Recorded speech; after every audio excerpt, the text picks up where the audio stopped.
Management Chapter 13 Managing Communication and Information. Management myth. Managers should try to stifle the grapevine. Debunked. The grapevine is a well-known source for organizational gossip and news. For the inexperienced manager, it's seen as a destructive element in an organization's communication network. But the grapevine isn't going away. It's as natural to an organization as water is to an ocean. Astute managers acknowledge the existence of the grapevine and lean to use it in beneficial ways. Welcome to the world of communication. In this world, managers are going to have to understand both the importance and the drawbacks of communication, all forms of communication, even the grapevine. Communication takes place every day in every organization, in all areas, by all organizational members, in many different forms. Most of that communication tends to be work-related. But as we'll see, sometimes communication can cause some unintended consequences. In this chapter, we're going to look at basic concepts of interpersonal communication.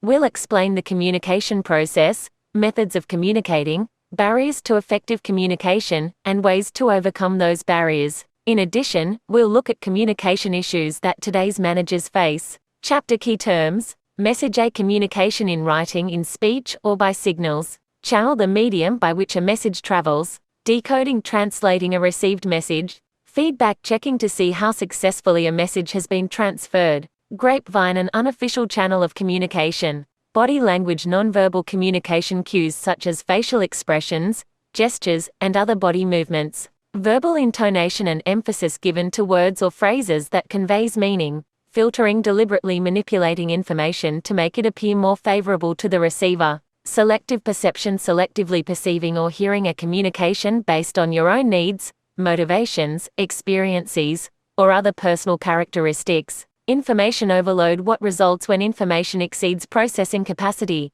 Jargon. Technical language specific to a discipline or industry. Active listening. Listening for full meaning without making premature judgments or interpretations. Knowledge management. Cultivating a learning culture in which organizational members systematically gather knowledge and share it with others. Chapter 13 Learning Outcomes. Learning Outcome 13-1 Describe what managers need to know about communicating effectively. Learning Outcome 13-2 Explain how technology affects managerial communication. Learning Outcome 13-3 Discuss contemporary issues in communication. First, let's summarize the chapter with this learning outcome summary. Learning Outcome 13-1 Describe what managers need to know about communicating effectively. Communication is the transfer and understanding of meaning. The communication process consists of 7 elements. First, a sender or source has a message. A message is a purpose to be conveyed. Encoding converts a message into symbols. A channel provides the medium along which a message travels. Decoding happens when the receiver retranslates a sender's message. Finally, feedback lets the sender know whether the communication was successful. The barriers to effective communication include filtering emotions, information overload, defensiveness, language, and national culture. Managers can overcome these barriers by using feedback, simplifying language, listening actively, constraining emotions, and watching for nonverbal clues. Learning Outcome 13-2 Explain how technology affects managerial communication. Technology has radically changed the way organizational members communicate. It improves a manager's ability to monitor performance. It gives employees more complete information to make faster decisions. It provides employees more opportunities to collaborate and share information. And it makes it possible for people to be fully accessible anytime, anywhere. IT has affected managerial communication through the use of networked computer systems and wireless capabilities. Learning Outcome 13-3 Discuss contemporary issues in communication. The 2 main challenges of managing communication in an internet world are the legal and security issues, and the lack of personal interaction. Organizations can manage knowledge by making it easy for employees to communicate and share their knowledge, so they can learn from each other ways to do their jobs more effectively and efficiently. One way is through online information databases, and another way is through creating communities of practice. Communicating with customers is an important managerial issue because what communication takes place and how it takes place can significantly affect a customer's satisfaction with the service and the likelihood of being a repeat customer. It's important for organizations to get input from their employees. Such potentially valuable information should not be ignored. Finally, it's important that a company's communication efforts be ethical. Ethical communication can be encouraged through clear guidelines and through answering questions that force a communicator to think through the communication choices made and the consequences of those choices. Now, let's get into the chapter. Learning Outcome 13-1. Describe what managers need to know about communicating effectively. Poor communication can cost a business up to $5,000 per employee each year. The importance of effective communication for managers cannot be overemphasized for one specific reason: everything a manager does involves communicating. Not some things but everything. A manager can't formulate strategy or make a decision without information. That information has to be communicated. Once a decision is made, communication must again take place. Otherwise, no one will know that a decision has been made. The best idea, the most creative suggestion, or the finest plan cannot take form without communication. Managers, therefore, need effective communication skills. We're not suggesting, of course, that good communication skills alone make a successful manager. We can say, however, that ineffective communication skills can lead to a continuous stream of problems for a manager. How does the communication process work? What is communicated? The 3 I's: information, ideas, instructions. Communication can be thought of as a process or flow. Communication problems occur when deviations or blockages disrupt that flow. Before communication can take place, a purpose, expressed as a message to be conveyed, is needed. It passes between a source, the sender, and a receiver. The message is encoded, converted to symbolic form, and is passed by way of some medium channel to the receiver, who retranslates, decodes, the message initiated by the sender. The result is communication, which is a transfer of understanding and meaning from one person to another. Exhibit 13-1 depicts the communication process. This model has 7 parts. 1. The communication source or sender. 2. Encoding. 3. The message. 4. The channel. 5. Decoding. 6. The receiver. And 7. Feedback. And 2. The sender initiates a message by encoding a thought. 4 conditions affect the encoded message: skill, attitudes, knowledge, and the social-cultural system. A message in our communication to you in this book depends on our writing skills.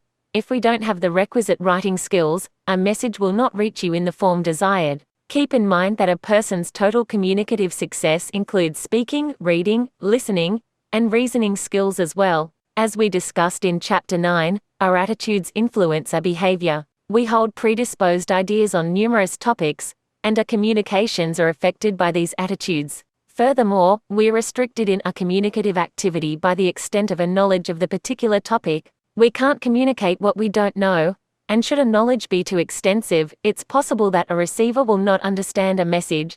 Clearly, the amount of knowledge the source holds about his or her subject will affect the message he or she seeks to transfer. And, finally, just as attitudes influence our behavior, so does a position in the social-cultural system in which we exist. Your beliefs and values, all part of your culture, act to influence you as a communication source. Already addressed. The message is the actual physical product from the source that conveys some purpose. When we speak, the words spoken are the message. When we write, the writing is the message. When we paint, the picture is the message. When we gesture, the movements of our arms and the expressions on our faces are the message. Our message is affected by the code or group of symbols we use to transfer meaning, the content of the message itself, and the decisions that we make in selecting and arranging both codes and content. The channel is the medium through which the message travels. It's selected by the source, who must determine whether to use a formal or an informal channel. Formal channels are established by the organization and transmit messages that pertain to the job-related activities of members. They traditionally follow the authority network within the organization. Other forms of messages, such as personal or social, follow the informal channels in the organization. And 6. The receiver is the person to whom the message is directed. However, before the message can be received, the symbols in it must be translated into a form that can be understood by the receiver. The decoding of the message. Just as the encoder was limited by his or her skills, attitudes, knowledge, and social-cultural system, the receiver is equally restricted. Accordingly, the source must be skillful in writing or speaking, the receiver must be skillful in reading or listening, and both must be able to reason. A person's knowledge, attitudes, and cultural background influence his or her ability to receive, just as they do the ability to send. Already addressed. The final link in the communication process is a feedback loop. If a communication source decodes the message that he encodes, if the message is put back into his system, we have feedback. Feedback is the check on how successful we've been in transferring a messages as originally intended. It determines whether understanding has been achieved. Given a cultural diversity that exists in our workforce today, the importance of effective feedback to ensure proper communications cannot be overstated. Are written communications more effective than verbal ones? Written communications include memos, letters, email, and other forms of digital communication, organizational periodicals, bulletin boards, or any other device that transmits written words or symbols. Why would a sender choose to use written communications? Advantages: well, they are tangible, verifiable, and more permanent than oral communication. Typically, both sender and receiver have a record of the communication. The message can be stored for an indefinite period of time. If questions arise about the content of the message, it's physically available for later reference. This feature is particularly important for complex or lengthy communications. For example, the marketing plan for a new product is likely to contain a number of tasks spread out over several months. By putting it in writing, those who have to carry out the plan can readily refer to the document over the life of the plan. A final benefit of written communication comes from the process itself. Written communications are more likely to be well thought out, logical, and clear. Except in rare instances, such as when presenting a formal speech, more care is taken with the written word than with the spoken word. Having to put something in writing forces a person to think more carefully about what he or she wants to convey. Drawbacks: of course, written messages have their drawbacks. Writing may be more precise, but it also consumes a great deal of time. You could convey far more information to your college instructor in a 1-hour oral exam than in a 1-hour written exam. In fact, you could probably say in 10 to 15 minutes what it takes you an hour to write. The other major disadvantage is the lack of feedback. Oral communications allow receivers to respond rapidly to what they think they hear. However, written communications don't have a built-in feedback mechanism. Sending a memo is no assurance that it will be received and, if it is received, no guarantee that the recipient will interpret it as the sender meant. The latter point is also relevant in oral communication, but it's easier in such cases merely to ask the receiver to summarize what you have said. An accurate summary presents feedback evidence that the message has been received and understood. Is the grapevine an effective way to communicate? The grapevine, fruitful or not? The grapevine is the unofficial way that communication takes place in an organization. It's neither authorized nor supported by the organization. Rather, information is spread by word of mouth and even through electronic means. Ironically, good information passes among us rapidly, but bad information travels even faster. The grapevine gets information out to organizational members as quickly as possible. The biggest question raised about the grapevine, however, focuses on the accuracy of the rumors. Research on this topic has found somewhat mixed results. In an organization characterized by openness, the grapevine may be extremely accurate. In an authoritative culture, the rumor mill may not be accurate. But even then, although the information flowing is inaccurate, it still contains some element of truth. Rumors about major layoffs, plant closings, and the like may be filled with inaccurate information regarding who will be affected or when it may occur. Nonetheless, the reports that something is about to happen are probably on target. How do nonverbal cues affect communication? Some of the most meaningful communications are neither spoken nor written. They are nonverbal communications. A loud siren or a red light at an intersection tells you something without words. A college instructor doesn't need words to know that students are bored. Their eyes get glassy, or they begin to read the school newspaper during class. Similarly, when papers start to rustle and notebooks begin to close, the message is clear: class time is about over. The size of a person's office and desk or the clothes he or she wears also convey messages to others. However, the best-known areas of nonverbal communication are body language and verbal intonation. Body language refers to gestures, facial configurations, and other movements of Thai body. A snarl, for example, says something different from a smile. Hand motions, facial expressions, and other gestures can communicate emotions or temperaments such as aggression, fear, shyness, arrogance, joy, and anger. It's not what you say but how you say it. Verbal intonation refers to the emphasis someone gives to words or phrases. To illustrate how intonations can change the meaning of a message, Consider the student who asks the instructor a question. The instructor replies, "What do you mean by that?" The student's reaction will vary,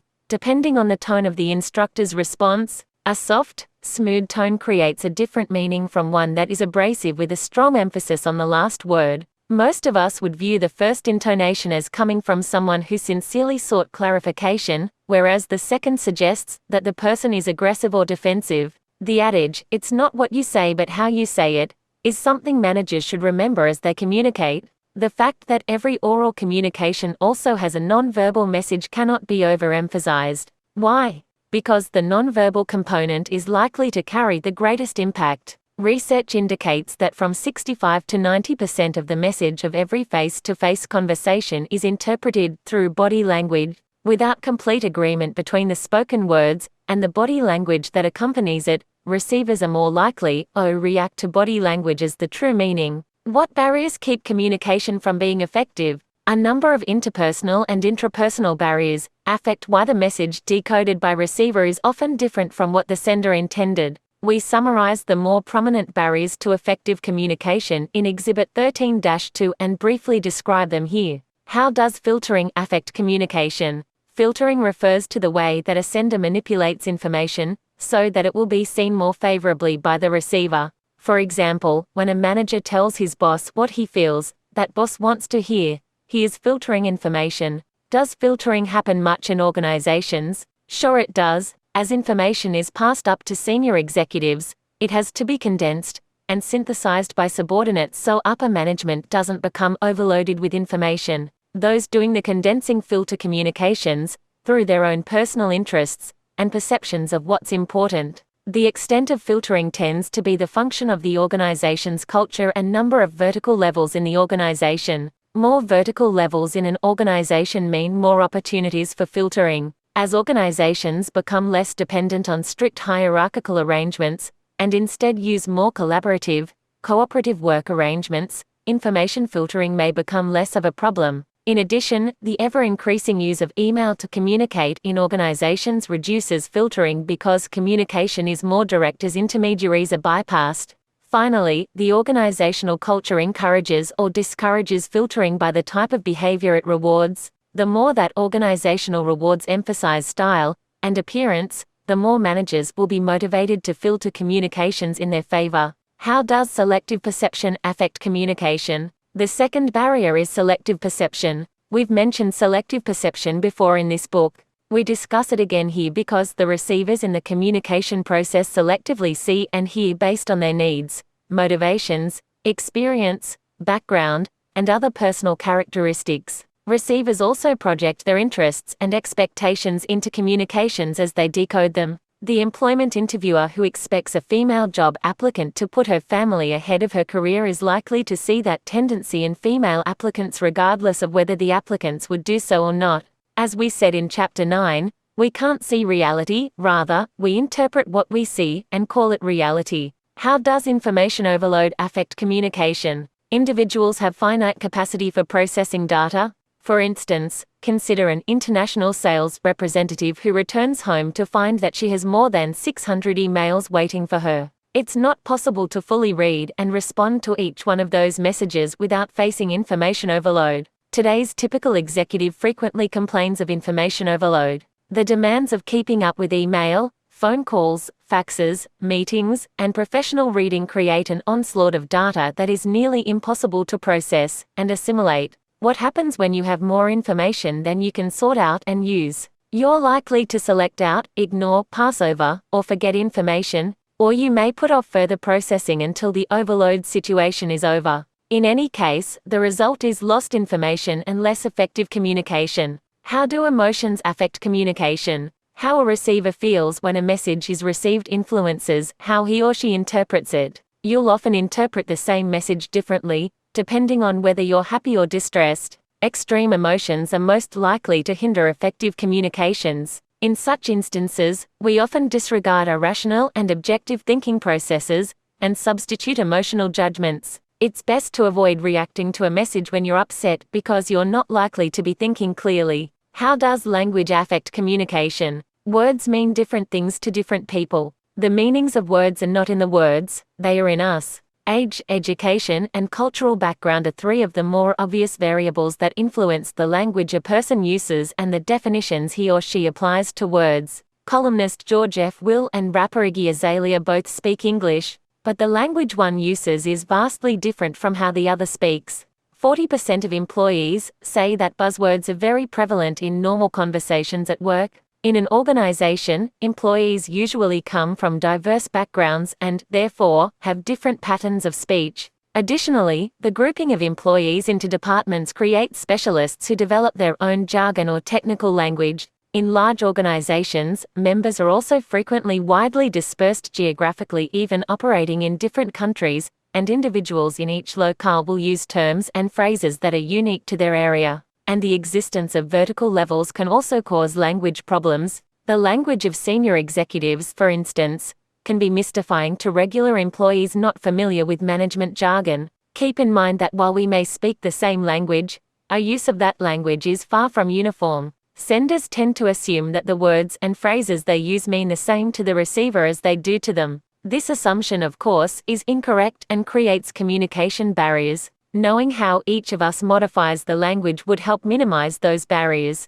How does gender affect communication? Effective communication between the sexes is important in all organizations if they are to meet organizational goals. But how can we manage the various differences in communication styles? To keep gender differences from becoming persistent barriers to effective communication, individuals must strive for acceptance and understanding, and a commitment to communicate adaptively with each other. Both men and women need to acknowledge differences are present in communication styles, that one style isn't better than the other, and that it takes real effort to talk successfully with each other. How does national culture affect communication? Finally, communication differences can also arise from the different languages that individuals use to communicate, and the national culture of which they are a part. For example, let's compare countries that place a high value on individualism, such as the United States, with countries where the emphasis is on collectivism, such as Japan. In the United States, communication patterns tend to be oriented to the individual and clearly spelled out.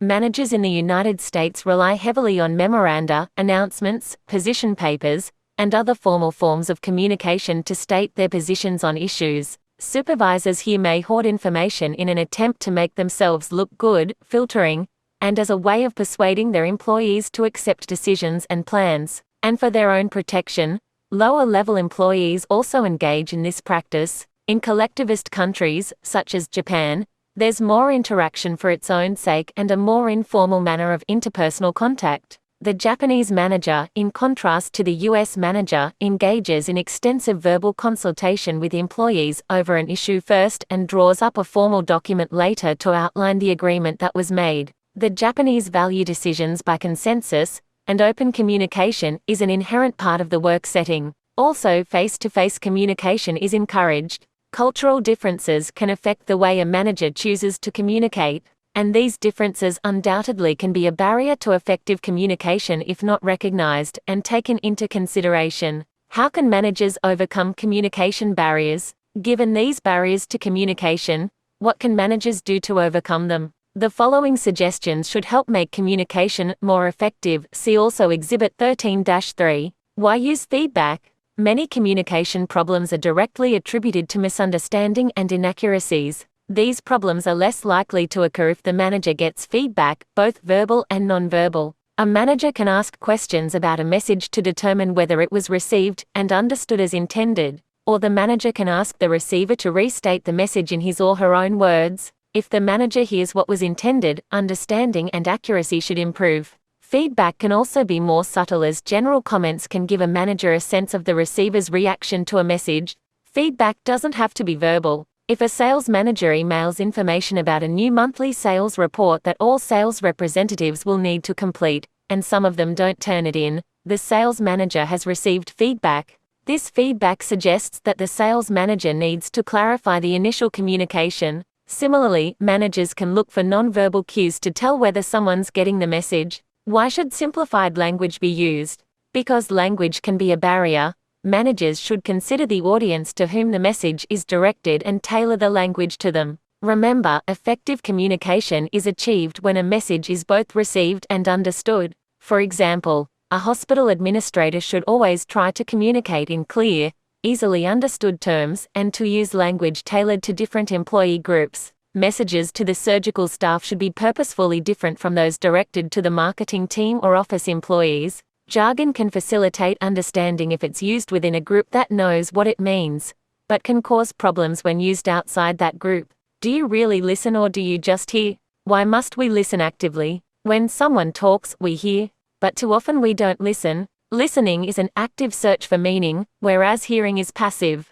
In listening, the receiver is also putting effort into the communication. Many of us are poor listeners. Why? Because it's difficult, and most of us would rather do the talking. Listening, in fact, is often more tiring than talking. Unlike hearing, active listening, which is listening for full meaning without making premature judgments or interpretations, demands total concentration. The average person normally speaks at a rate of about 125 to 200 words per minute. However, the average listener can comprehend up to 400 words per minute. The difference leaves lots of idle brain time and opportunities for the mind to wander. Active listening is enhanced by developing empathy with the sender, that is, by putting yourself in the sender's position. Because senders differ in attitudes, interests, needs, and expectations, empathy makes it easier to understand the actual content of a message. An empathetic listener reserves judgment on the message's content and carefully listens to what is being said. The goal is to improve one's ability to get the full meaning of a communication without distorting it by premature judgments or interpretations. Other specific behaviors that active listeners use include making eye contact, exhibiting affirmative nods and appropriate facial expressions, avoiding distracting actions or gestures that suggest boredom, asking questions, paraphrasing using your own words, avoiding interrupting the speaker, not talking too much, and making smooth transitions between being a speaker and a listener. Why must we constrain emotions? It would be naive to assume that managers always communicate in a rational manner. We know that emotions can cloud and distort communication. A manager who's upset over an issue is more likely to misconstrue incoming messages and fail to communicate his or her outgoing messages clearly and accurately. What to do? The simplest answer is to calm down and get emotions under control before communicating. Why the emphasis on nonverbal cues? If actions speak louder than words, then it's important to make sure your actions align with and reinforce the words that go along with them. An effective communicator watches his or her nonverbal cues to ensure that they convey the desired message. Technology and managerial communication. 13- To explain how technology affects managerial communication. Information technology, IT, has radically changed the way organizational members work and communicate. Improves managers' ability to monitor individual and team performance, allows employees to have more complete information to make faster decisions, provides employees more opportunities to collaborate and share information, allows employees to be fully accessible 24/7. IT developments have had a significant effect on managerial communication. Networked communication. In a networked communication system, organizational computer